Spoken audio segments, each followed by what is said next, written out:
for joining us on another certified fresh episode of What's Your Favorite Movie? The podcast that celebrates favorite movies. And you know, folks, you're never quite sure if the next movie you see will one day be among your favorite films of all time. And that's why today on the show, we are taking a look at a slew of films that are headed our way for summer 2018. We like to call it our summer movie preview. How you doing? My name is Ed South, and joining me in the studio today is a movie-loving friend of mine making a return appearance to the show. We last heard from him in episode 16, and he's kind enough to give us his time today to talk about some of the big movies headed our way this summer. Matt, thanks for joining us on What's Your Favorite Movie? Happy to be here, Ed. And I speak for everyone when I say this, we are happy to have you with us today. Real quick at the top of the show, though, folks, before we get started, don't forget us on social media. You can find us on Twitter at WYF Movie Podcast. You can find us on Facebook. And please, for the love of all that's good and wonderful in the world, email us at favemoviepodcast at yahoo.com. And one of the other great things you could do to help out the show is go over to iTunes, if you use the iTunes. Do you use the iTunes, Matt? I don't use the iTunes. Well, still, tell somebody who does. Go on over to iTunes, look up our show, give us a star rating. If you have the time, write us a review, and please subscribe. It helps other people find the show, and that's super nice of you. Real quick, also, in the last episode, our friend Kevin was here talking about Mel Brooks films, and at several points in the show, Kevin suggested that many different actresses may have been responsible for the invention of the hydrogen bomb.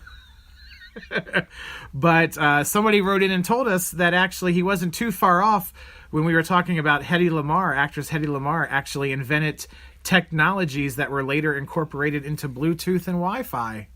So there you go, Matt. What do you think of that? It's very similar to the hydrogen bomb.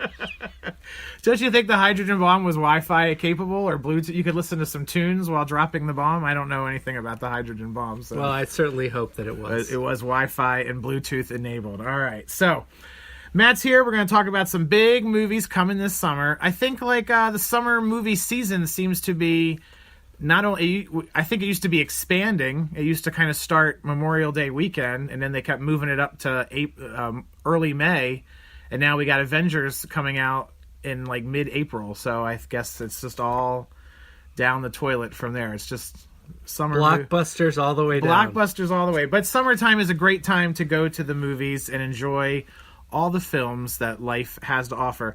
Matt, real quick, you recently took it upon yourself to view all 9 films nominated for the Best Picture for the Academy Awards, didn't you? That's right. And you decided to do this with like 2 weeks left before the Oscars. Well, there was a deal at our local movie chain of theaters where they offered a passport for all 9 of the movies, and they showed them over a course of 10 days. So my wife and I each got a pass, and we went and sat through all 9 of them. That sounds glorious. Because your kids are now at the age where you can just say, we'll be home later, and leave them at the house. Is that correct? They sort of are at that age. In Oscar season, everyone is.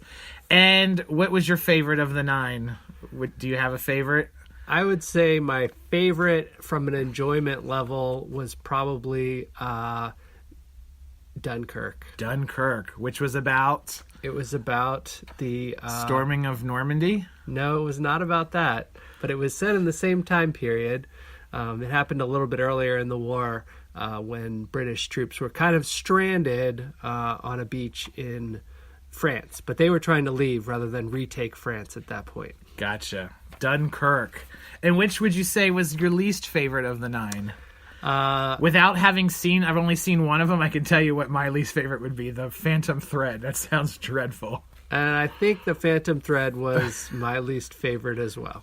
And that was about a guy who sewed clothes for Scooby-Doo villains. Is that right? No? It's very similar to that. It was about a tailor. Taylor. Let's get into, I don't think I've ever seen who was in that? Not Jeremy Irons. Daniel Day-Lewis. I don't think I've ever seen Daniel Day-Lewis in anything. Okay. Sorry, folks. He doesn't make a lot of comedies. Doesn't make a lot of movies with talking animals in it. Let's jump right into the summer movie preview. Summer 2018, right around the corner. By the time this episode comes out, Avengers, what's it called? The Age of Infinity War will have been out, but we are not privileged to have seen it at this point. We don't have passport credentials. We don't have podcast credentials to see it ahead of time. But sadly. But let's pretend that we did see it and say, man, was that movie fantastic. All right. Matt has no idea what's going on. And folks, neither do I. Let's go to the movie preview, and I put the bigger ones first. We'll do some of these bigger ones. They're all sequels. We're crazy about sequels this summer, wouldn't you say? Yeah. We're crazy about sequels, and most of them about superheroes. May 18th, we have Deadpool 2 coming with Ryan Reynolds.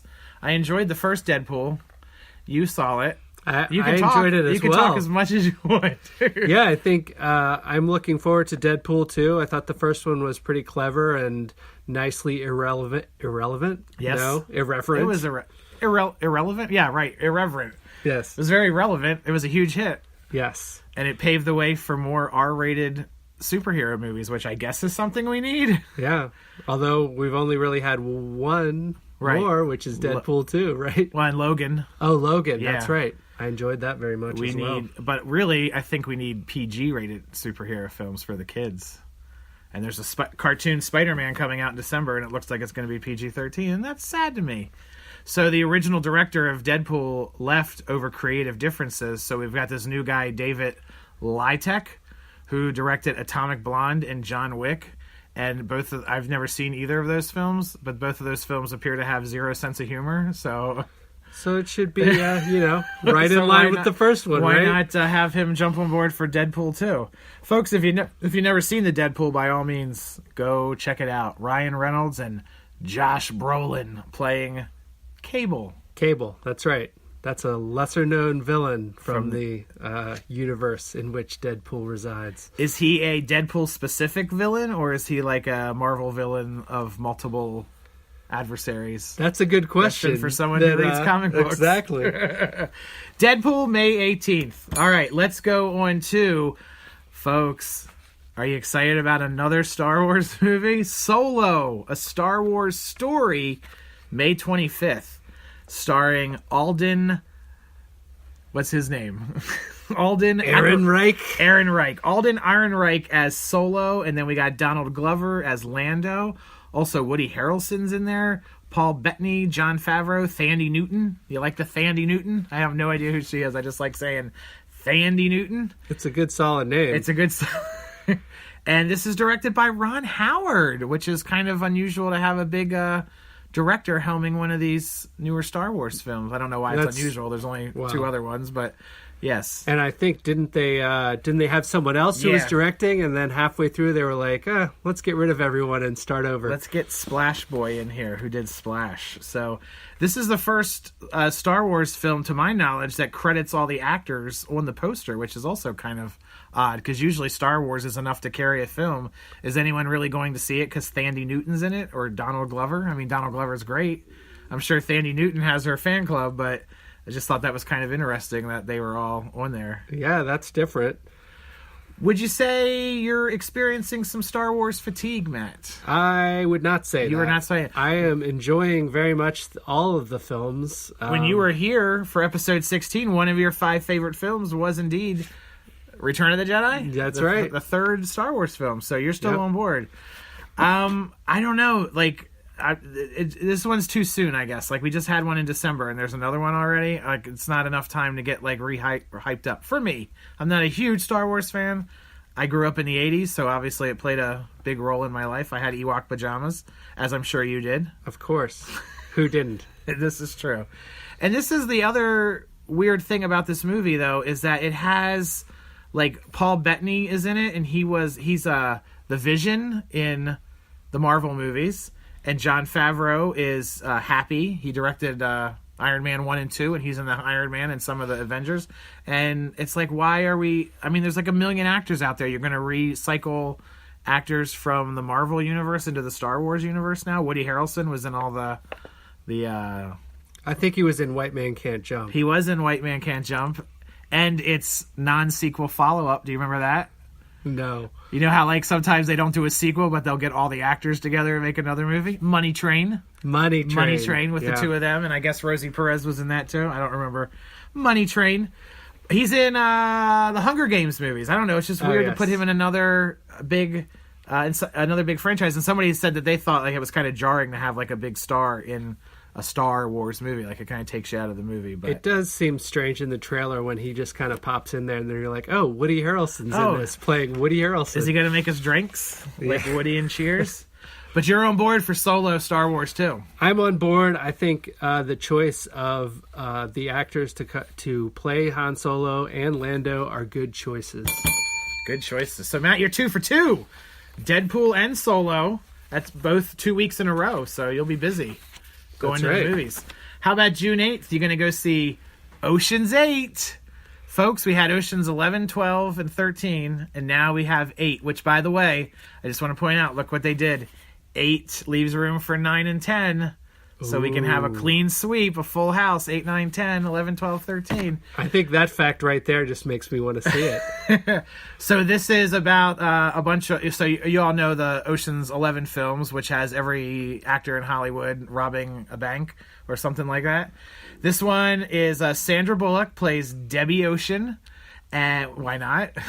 And her and 7 of her friends knock off a heist at New York City's annual Met Gala. So what do you think about that, folks?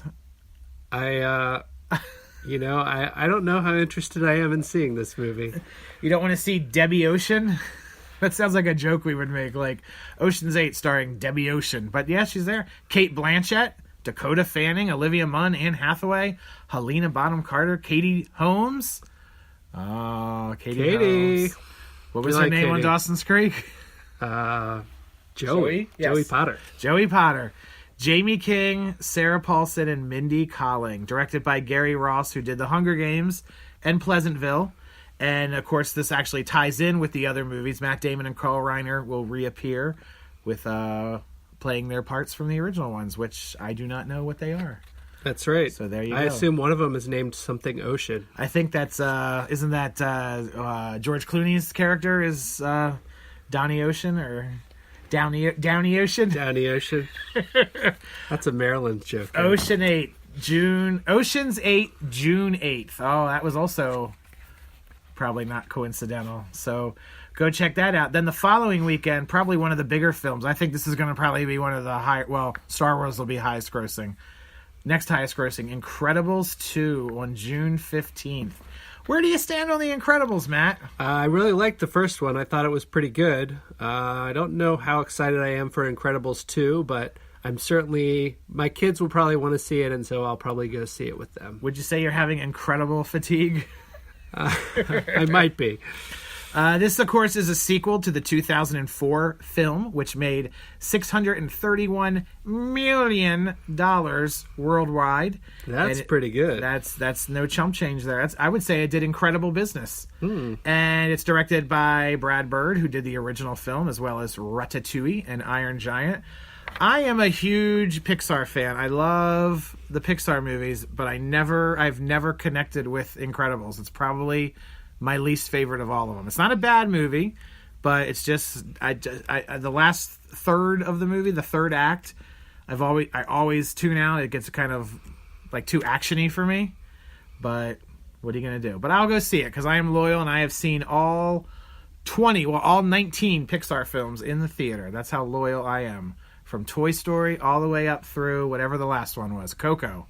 Did you see the Coco? I haven't seen the Coco yet. It is on my list of movies I want to see, though. Would you say you're a Pixar fan? You're a casual fan. I'm a casual fan, although John Lasseter did come and speak at my computer graphics class when I was taking that in college. What? And he showed us some fun outtakes of Pixar animations. Real outtakes or the fake ones where the camera... or both? Wait, when was this? You never told me this. This was a long time ago. In the late 90s. Wow. So so after the movies. That's amazing. Where was that? At UMBC? That's right. Wow. Good times. And you just got to see it for free? I had to pay money to take the class. Well, yeah, I know. But I meant, It wasn't like a big event in the... It probably was a big event. We're going to move on. That's awesome. It wasn't a big event. It was just a class. Oh, that's even more cool. Did he know somebody? Like, did your teacher know him? Our teacher was involved in some of the creation of some of the effects, like fog effects that are used in animation in the industry. So, cool beans. that was the connection. What was your teacher's name? I don't remember that. Let's call him Mr. Stevenson. All right. Mr. Stevenson was awesome. Incredibles 2, June 15th. Matt saw John Lasseter speak once. I'm impressed. Did he have a Hawaiian shirt on? You don't remember. He did not. How about June 22nd? Now, I think this is the one I'm most excited about, which I'm surprised about. Jurassic World, Fallen Kingdom, June 22nd. I loved the last Jurassic World.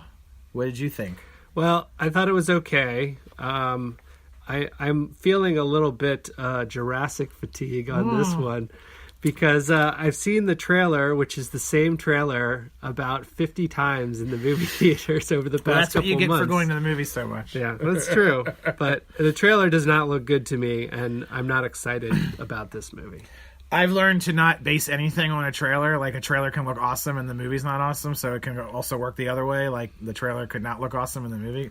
I don't know. I really, really like Jurassic World. I'm not a huge fan of the first three. I mean, I've seen them and they're okay, but I really, really like the Jurassic World, so I'm looking forward to that. When the island's dormant volcano begins to erupt again, Chris Pratt and Bryce Dallas Howard go in to rescue the remaining dinosaurs. That should be exciting. Dino fatigue. So someone said, hey, Matt, do you want to go see... Are you excited to see Jurassic World? You might say, well, I dino. No. That wasn't... My pun game is off, y'all. July 6th, Ant-Man and the Wasp. Now, I am afraid people are going to have Marvel fatigue. That's a lot of Marvel in one year. First of all, we had Black Panther, which is, I think... poised to be the biggest movie of all time now. It's like closing in on Titanic. Wow. So that's a lot of money. That's it. That is a lot of money. And then how often in the history of cinema have we had a movie, not only a movie that big, but then Black Panther is in Avengers Infinity War, which is coming out just a few months later. And so I heard that ticket sales are pre-ticket sales are already double what it was for Black Panther. And it's already outselling every Marvel movie, so Avengers could be humongous. And then Ant-Man and the Wasp, which is kind of the smaller end of the Marvel franchise, like those are kind of smaller pictures, although they're still laden with special effects. So who knows, right? Yeah, well, I really enjoyed the first Ant-Man movie. It was great. It was great. Good. And I'm looking forward to Ant-Man and the Wasp, maybe even more than I'm looking forward to Infinity War, to be honest. I like that it's kind of a one-off without this huge ensemble cast, which I think takes away from it at times. There's so many people in Infinity War. First of all, the only trailer I've seen for Infinity Wars, is it Infinity Wars or War? Infinity War. War. One war. Singular. The trailer I've seen is just 3.5 minutes of everybody just turning around and looking up at the sky. It's just like one shot after another of people looking over their shoulder. But Ant-Man and the Wasp will take place directly after Captain America Civil War. So I guess before Infinity War, but after I don't even know I can't keep track. They'll tell us. That's interesting that it's in that slot of time. That seems like you would think it's coming out after. That's Infinity what War. I read. It would be after it Infinity should, War. like take place right after Infinity War, right? But there was a lot of he had a big, not a huge role in Civil War, but he had a significant appearance in Civil War, so we'll see. Yeah. And one of my very favorite actresses in the whole world, Michelle Pfeiffer, joins the cast of Ant-Man and the Wasp, so that'll be exciting. I've been a big fan of her ever since Lady Hawk. Ah, Lady Hawk. You do love the Lady Hawk, don't you? Yep. With Matthew Broderick. That's right. Who else is in Lady Hawk? Anybody else? None. No one else that I know of. She's the Hawk, right? She turned into the Hawk? The Hawk. Ah. And he's a wolf. And wasn't the thing with that movie... Spoilers. Oh, wait, he's a wolf? Yeah. Why wasn't it called Boy Wolf? Isn't it like takes place in medieval times, but they make like very modern-y kind of jokes and references, and it's irreverent. It's been a while since I've seen it to remember what the jokes reflect. You need to get on your Lady Hawk Oh, you know what would be a great double feature? Lady Hawk and Lady Bird. There you go. Mm-hmm. And Lady Sparrow. Wait, yeah, Lady Sparrow. I was going to say Red Sparrow or something, wasn't there? Red Sparrow, yes. Red Sparrow. I saw that recently. I'm sure you did, Matt. You see too many movies. I want my money back. And I just have to mention Ant-Man and the Wasp is directed by Peyton Reed, who not only directed the original Ant-Man, directed a favorite film of Matt and I's, Bring It On. Yes. Man, he needs to work some cheerleading in the Ant-Man. That would be the bomb. All right. And if you can rest your Marvel fatigue if you have it. The next film is not out until March 8th of next year, Captain Marvel, which looks like it's going to be awesome. Agreed. And Coulson is in the new one from the TV show. So because this takes place back, so he's alive still. That was for people that are following Marvel. The rest of you, carry on. All right. Matt, tell them what's coming out July 27th. I think it's Mission Impossible, which they've done away with the numbering system, and it's just called Fallout. Fallout, which already has a connotation. That's like a game, a big, huge game that'll probably be a movie soon, isn't it? Fallout? It is a game. I don't know if that refers to the game or refers to nuclear fallout or fallout from the past Mission Impossible movie. It refers to Ethan Hunt and his IMF team racing against time after a mission gone wrong. Man. Wow. Sounds very formulaic. Sixth film in the series. Sixth film in the Mission Impossible series. I have seen the first 5 minutes of the first one, and that is the end of my Mission Impossible experience. Well, I did see the last film, and I thought it was decent, and it seems like they're tying it pretty closely to the events of that film based on a trailer that I have seen recently. So you could say it deals with the fallout of the last movie. What was the last one? Rogue Nation? Ghost Protocol? Tiny Town Adventures? It's hard for me to remember the exact name, but whatever the I know last Mission one Impossible was. 2 was second. I know that. And then Mission Impossible 3 was third. Yeah.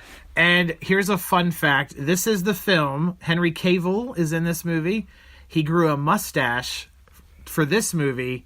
And then when he was playing Superman in Justice League, he couldn't shave it off because he was contracted to have it for Mission Impossible. So Warner Brothers spent $1 billion digitally removing his mustache from Superman in Justice League. So when you watch Justice League, imagine him with a mustache and then go see Mission Impossible Fallout, and there's the mustache.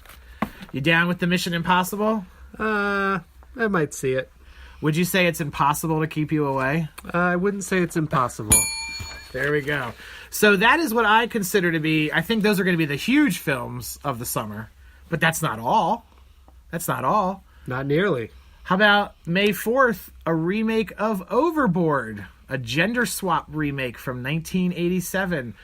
Matt, earlier you claimed to be definitely Team Overboard. Yeah, I liked the first movie, although today it would probably be horribly sexist and borderline racist. I don't know about racist. Is there any movie that's doesn't check off one of those boxes made before last year? Probably not, but I'm interested. It's an intriguing take to do the gender swap version of that story.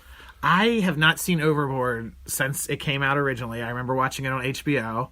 I remember crying. Is that dumb? I shouldn't have cried. I think it was a heartwarming story. Okay. I don't remember a single thing about it except Goldie Hawn and Kurt Russell are in it, and that is the movie upon of which they met and started a loving, long, happy life together.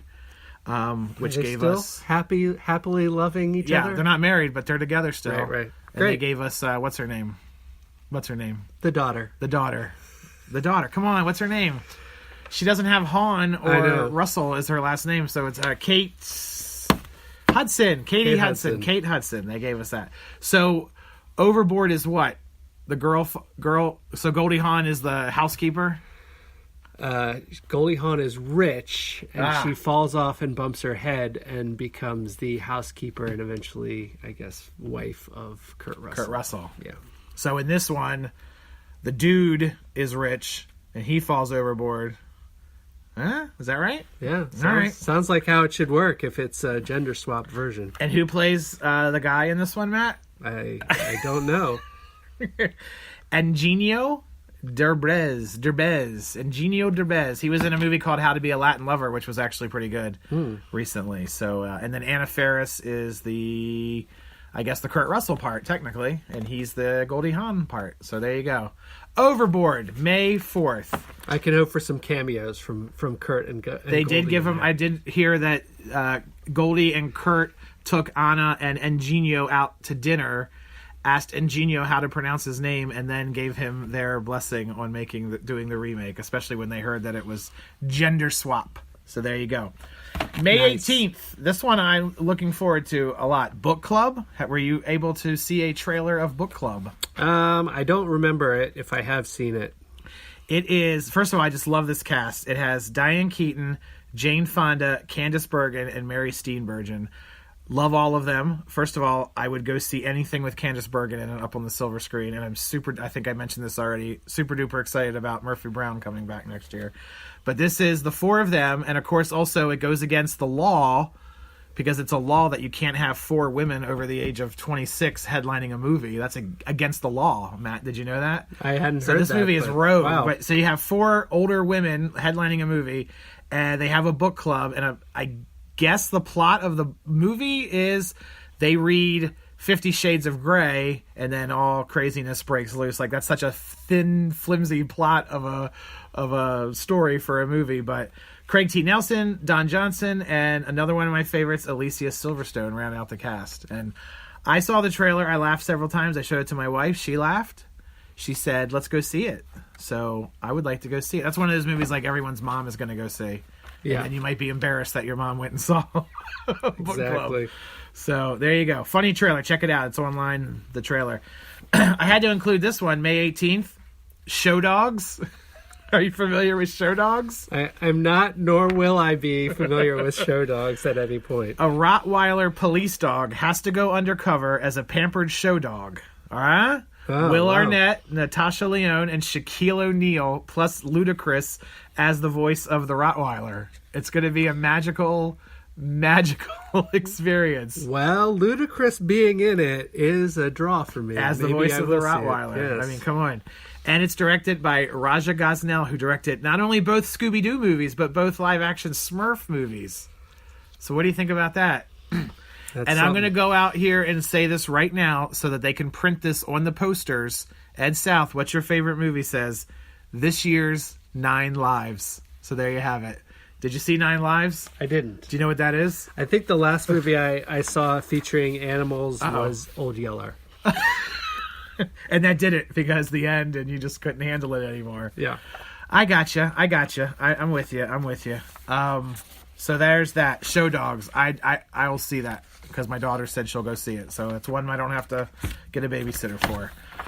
June 1st, Action Point. This is another one that looked really cool to me. Were you able to familiarize yourself with this one? I have seen the trailer for this several times. Yes. Don't find it very appealing. Johnny Knoxville has a brand of humor that to me is a little bit Johnny Knoxville, yes. So he's in this movie. Well, what got me is I saw the trailer and I was like, and then when I realized what they were doing and checked to see if it was actually what they were doing, this is the true story of Action Park in New Jersey. Do you remember Action Park in New Jersey? I don't. It was a amusement park opened in the 80s and 90s where several people died. 6 people died there because the rides were horribly designed and did not meet any kind of codes or safety, whatever. And it was just a crazy movie. And the park closed in 96. But the cool thing about this movie is when you have Johnny Knoxville, even though it's scripted and it has a story and everything, the stunts in it are actually like real. Like I think in the trailer you see somebody like smash up against a barn or whatever from a catapult. So I guess they actually did that Jackass style. So it's kind of an interesting take. But I like amusement park movies, so I'm in. Action Point, June 1st. Action Park, look it up online and you'll see a video of people riding these crazy water slides that killed 6 people, which isn't crazy, but nonetheless, I guess that's very weird to have somebody have a family member, a friend has passed away, and then they make a movie about it, and it's a comedy. That could be traumatizing, I suppose. Let's move on from that poor taste. June 8th, a documentary about Mr. Rogers called "Won't You Be My Neighbor." I'm in. You're in. I'm in too. I would definitely see that. I haven't seen any. I haven't heard about this before now, so I doubt it's going to get a wide release, but it sounds like the kind of thing that people would go check out if they were able to. So, yeah, I mean, what do you need to know about it? It's just about his life and all the awesomeness that he did with puppets and trolleys. What was your favorite part about? Everybody has a favorite part about Mr. Rogers' show. Can you recall that? Go ahead. Well, I like Daniel Tiger a lot. Daniel Tiger. I'm happy he got a spin-off show. Yes, he's still kicking. Maybe he'll be in... well, I'm sure he'll be in the movie. All right, the two coolest things was the trolley going into the wall. I mean, how awesome is that? It is awesome. And picture, magic picture frame, whatever he called it, picture, was awesome. There was just a documentary on PBS about Mr. Rogers, a full-length documentary, and I thought this was going to be just that, but then I saw the trailer, and this is completely different. So, Won't You Be My Neighbor, June 8th. I also will predict right now, if this movie does really well, next year there will be a documentary about Bob Ross, which I would also go see. Nice. Because he paints good. All right, so I'm going to put some movies on here that aren't my cup of tea, but whatever. There's other people want to see some movies. June 15th, Gotti. Crime boss John Gotti and Son. Have you heard about this yet? Have you seen a trailer? I have heard of John Gotti before, but yes, I haven't heard they were making a movie. He's a crime boss. He was a crime lord, as they call him, a mob boss. This movie stars John Travolta, Stacy Keach, and Kelly Preston, who is his wife, correct? John Travolta's wife. You don't know. I don't know. So that's June 15th. People enjoy the mob films. So maybe they'll enjoy the Gotti. Who knows? June 15th, remake of the 1972 blaxploitation film Superfly. Are you down with the Superfly? I haven't seen the original, and I hadn't heard they were remaking it, so... When you heard, did you say, super, I'll fly by and see that? I like this little fun fact. Original soundtrack produced by Future. Directed by Director X. Director X. Who also directed 2016's Center Stage On Point. That was the follow-up to the original Center Stage. I think it's the third follow-up. Center Stage is good. Center Stage is good. Have you ever watched it again since we saw it in the theater 20 years ago? Thanks for bringing that up. That you saw it in the theater? With you. Yes. Good times. Do you remember what happened when we went and saw it? We went and the film was broken or something and they couldn't show it. So we went to another theater to see it, and the other people that were at the theater followed us over to the other theater, and we all went to another theater and saw it. Memories. Good memory. All right. June 15th, there's a comedy out called Tag, which looks pretty cool. It stars Hawkeye, Jeremy Renner, along with the wonderful Isla Fisher, John Hamm, Rashida Jones, Ed Helms, Jake Johnson, Hannibal Buress. Are you familiar with this? I am familiar with this. Give us your take. The most interesting thing about this movie, which is about grown men playing tag, is that it's based on a true story, which I find incredible that they made this movie in the first place, but that it actually is based on a true How story. awesome are you if not only you have played a game of tag into your adulthood it's a game that started when they were kids, and I think it's something like every year, the month of February, the game of tag is on nonstop for the whole month. I believe it's the month of May. Okay, yes. Fair enough. But nonetheless... You've got the right idea. Yeah, so you're awesome enough to pull that off, and then you get a movie made about it. That's amazing. I didn't know it was based on a true story, but I love the trailer. Looks awesome. So that trailer is out if you want to see that on YouTube. June 29th, The Hustle, another gender swap film, this time Dirty Rotten Scoundrels. A movie I love, and I like Anne Hathaway and Rebel Wilson as well, so I'm looking forward to this one. We shall see. Now, we talked about Dirty Rotten Scoundrels not too long on this show. I remember there's a twist at the end. I don't remember what the twist is anymore, because I was saying, I don't need to ever watch that movie again because I know there's a twist at the end, but I don't really remember, so I'm down for watching it with Steve Martin and Martin Short, or I'm sorry, not Martin Short, Michael Caine. Or when you think of Steve Martin and Michael Caine, why not Anne Hathaway and Rebel Wilson? Yeah, very similar, right? I can tell you what the twist at the end is if you want to ruin it. Okay. It's that they're actually clean rotten scoundrels, not dirty rotten scoundrels. That's right. Originally, I read that this was supposed to be Anna Kendrick and Rebel Wilson kind of buying off of their Pitch Perfect, bravado. I don't know what words I'm looking for. Chemistry, that's a better word, yes. But Anne Hathaway will work. Now, Matt, just on a quick side note, we've had this discussion on this program before about Pitch Perfect versus Bring It On. I know you are on Team Bring It On, but have you seen the Pitch Perfect films? Are you down with the Pitch Perfect? I've seen zero of them. Pitch Perfect. You will claim your man card and not watch films about a cappella groups singing. I understand. I mean, I like it in concept, but I don't think I'm going to spend time. You just haven't had the time to sit down and watch Pitch Perfect's 1, 2, or 3. Not yet. I rewatched 1 not that long ago on TV and enjoyed it more than I did the first time that I watched it. So I will give them that. Pitch Perfect. So that's called The Hustle. Anne Hathaway and Rebel Wilson doing Dirty Rotten Scoundrels. July 4th, folks. Eat your potato salad, go to the parade, and then get back to the theater in time to enjoy The First Purge. You're a little in disbelief that we're 4 deep in the Purge series. It's quite surprising that we've made it this far, and I haven't participated in any purges in real life or the theater. Well, this one's a prequel, Matt, so maybe this is time to jump on the prequel of The First Purge. I watched it. I thought they were horror movies, but I watched the trailer. It looks like a political drama or something almost. But yeah. I wonder if it's like Mad Max, where the first one really doesn't have anything to do with the sort of horror or future-scaping that they have in the later films. I gotcha. All right. The First Purge, folks, it's out there. Now, here's a question I pose to you. Would you rather be killed during the Purge or have to sit through a screening of Hotel Transylvania 3 Summer Vacation? Leave us a comment, folks. Murdered in the Purge call. Or watch Hotel Transylvania 3 Summer Vacation. First of all, that's a lazy title right there. Summer Vacation. July 13. And this combines the talents of Adam Sandler, Andy Samberg, Selena Gomez, Kevin James, David Spade, and the wonderful Mel Brooks.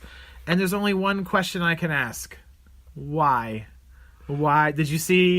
Were you unfortunate enough to see Hotel Transylvania? I was fortunate enough to miss them, but I'm glad that David Spade has been brought back from the dead to he plays in this like movie. A mummy, I think, or something. I don't know. He plays some half-dead thing, but that was a hard movie to get through, folks, and I do not appreciate them making more of those. So that's coming out. I know a lot of people like them.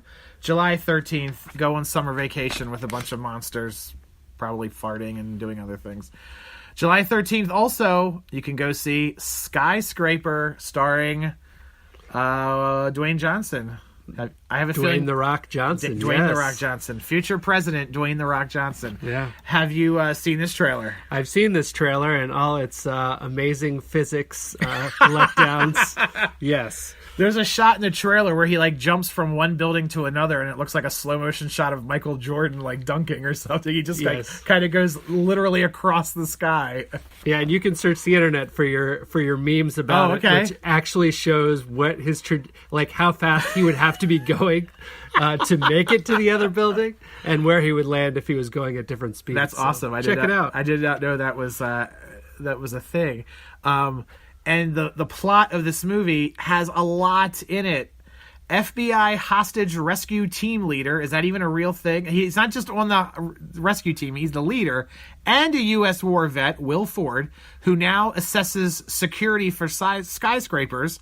On assignment in Hong Kong, he finds the tallest, safest building in the world suddenly ablaze. And he's been framed for it. It doesn't sound like the safest building in the world. A wanted man on the run. Will must find those responsible, clear his name, and somehow rescue his family who is trapped inside the building. That's a lot for one movie to have in it. Everybody said it looked like Die Hard, but it just looks like everything. It looks like 96 movies all smashed into one. Could be good. It's got The Rock in it. He's got a fairly decent track record lately. I've seen the trailer for this, and it really does seem like about 7 movies in one. So it's really, if you're only going to go to one movie this summer, this is like this might be it. This is like a 7-in-1 deal. Nev Campbell is in it. I hope, is she going to play is she his wife? I don't know. I mean, thinking of her from like the older days, so maybe she is age appropriate. She seems too young to play his wife, but I'm probably off. She hasn't done a big studio movie since 2011's Scream. Scream 4. Scream 4, sorry. Yeah. Yes, Scream 4, right. So, good thing I gave you my notes. Yeah. And it's directed by Rawson Marshall Thurber, who did Central Intelligence and We're the Millers and Dodgeball, which were all very funny movies. It doesn't sound like a funny movie, but The Rock's in the house. And that is July 13th, Skyscraper. July 20th, Mamma Mia. Here we go again. Matt, tell us your favorite part of the first Mamma Mia film. That would be hard to do, Ed. I'm not sure that I ever saw that one. More who's it? ABBA. More ABBA songs, more Meryl Streep, and this time Cher. I can share my favorite ABBA memory with you if you'd like. Yes, please do. Yeah, that's that my mom did a workout to the some ABBA album, and so whenever I hear those songs from that album, I think of what she was doing in the workout. There you go. Memories. Dancing Queen. Let's say hi to your mom, because I know she's going to listen since you're on. Hi. Hi, Mom. Hi, Mom. Miss Holly. July 27th, Teen Titans Go to the Movies. I enjoy when a cartoon gets a movie from TV to movies. Not a huge Teen Titans Go fan, but before we record it, my daughter said we're going, so I guess I'm going. Nice. Yeah, my kids like Teen Titans Go. So it's funny. We'll It's go. cool. And then the movie is about them trying to get a movie made about them. Like, they're jealous that Batman and Superman are getting all these movies, so they go to Hollywood and try to get a movie made out of them. Unfortunately, the trailer, have you seen the trailer? No. Let's say the trailer is, let's just say it's 2 minutes long.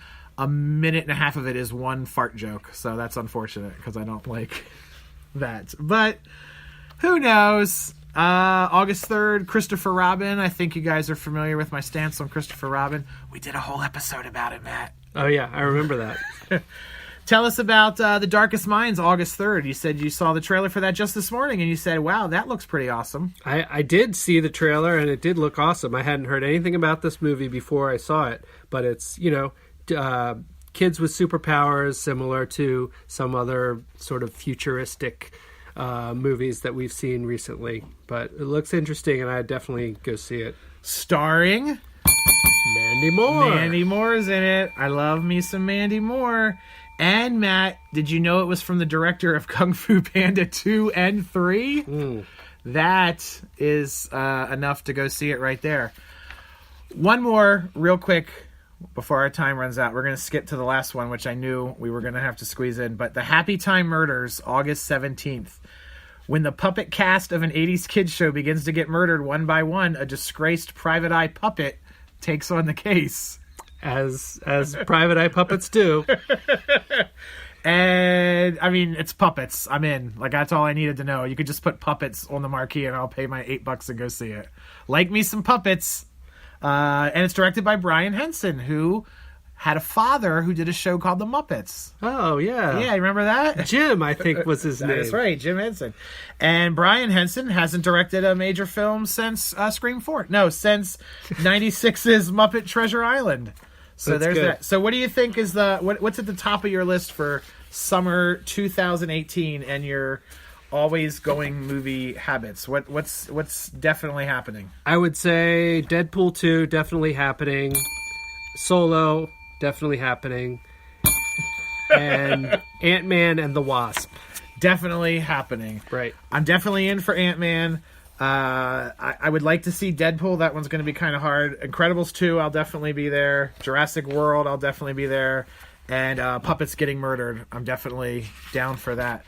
Matt, thank you so much for joining us on What's Your Favorite Movie? You bet. It was a blast. Maybe one of these movies will be your favorite one day. Maybe. Maybe not. Hey guys, word of mouth is the best way to help spread this show. Tell your friends, tell your neighbor, tell your priest, tell your butcher about what's your favorite movie on iTunes and anywhere else. And share it on your social media. That's the best way to help us out. Also, leave a comment or suggestion, subscribe, all that good stuff. I think we're good. Matt, I'll see you at the movies. That's not the end of it. That's not how I end the show. All right, folks. Thanks, Matt. Until next time, it's khaki wishes and cookie dreams. So long, everybody.